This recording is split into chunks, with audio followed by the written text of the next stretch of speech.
तो हमको परेशानी होगी आपस में सुनने में।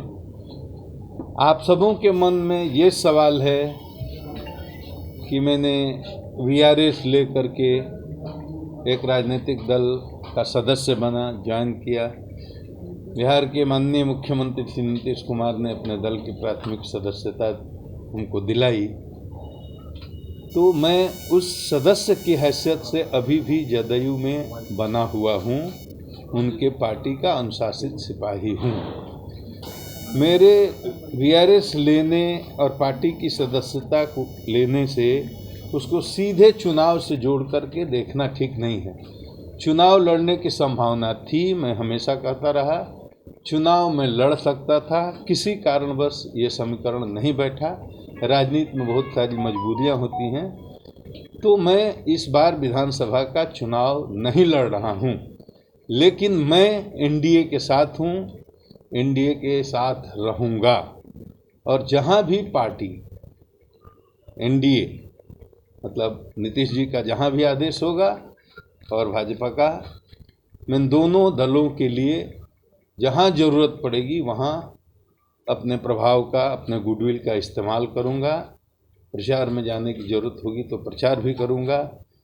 अब तो मैं स्वतंत्र हूं और एक राजनीतिक पार्टी का कार्यकर्ता हूं, पॉलिटिकल आदमी हूं, तो पॉलिटिक्स में सबकी भूमिका निर्धारित होती है। अब पार्टी मेरी जिम्मेदारी तय करेगी और जो जिम्मेदारी तय करेगी उसको निष्ठापूर्वक मैं उसको निभाऊंगा।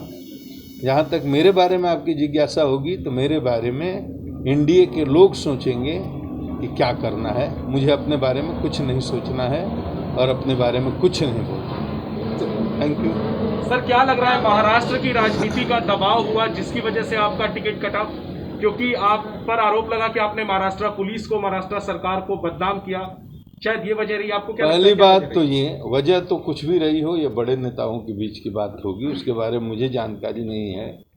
लेकिन महाराष्ट्र सुशांत के मौत के प्रकरण में मैंने जो भी किया उसमें मैंने न कोई गलती की न उसका मुझे कोई अफसोस है। मैंने 4 ही काम किया। जब उसके पिता वहाँ की इंक्वायरी से संतुष्ट नहीं हुए, नहीं हम नहीं ठगे गए हैं। बिहार के मुख्यमंत्री अपने जमान के बड़े पक्के हैं, वो किसी को ठगते नहीं हैं। अब आपको मैं क्यों बताऊं कि उनके हमारे बीच में क्या बात हुई है? ये तो हम लोगों का निजी मामला है ना।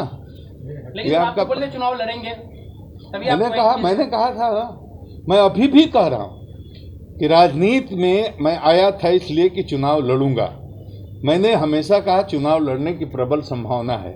लेकिन दूसरी जो बात कही वो आपने नहीं सुनी, पहली बात पकड़ ली। मैंने भी कहा कि राजनीति के समीकरण ऐसा होते हैं कि कभी कभी आप जिस तरह से चाहते हैं उस तरह से चीज़ें मूव नहीं करती हैं, उसमें हेर फेर हो जाता है। तो ये बात समझने की है। इसमें हताशा और निराशा वाली बात तो और ठगने वाली तो कोई बात ही नहीं है। मैं उनके साथ था, उनके साथ हूँ, एनडीए के साथ हूँ।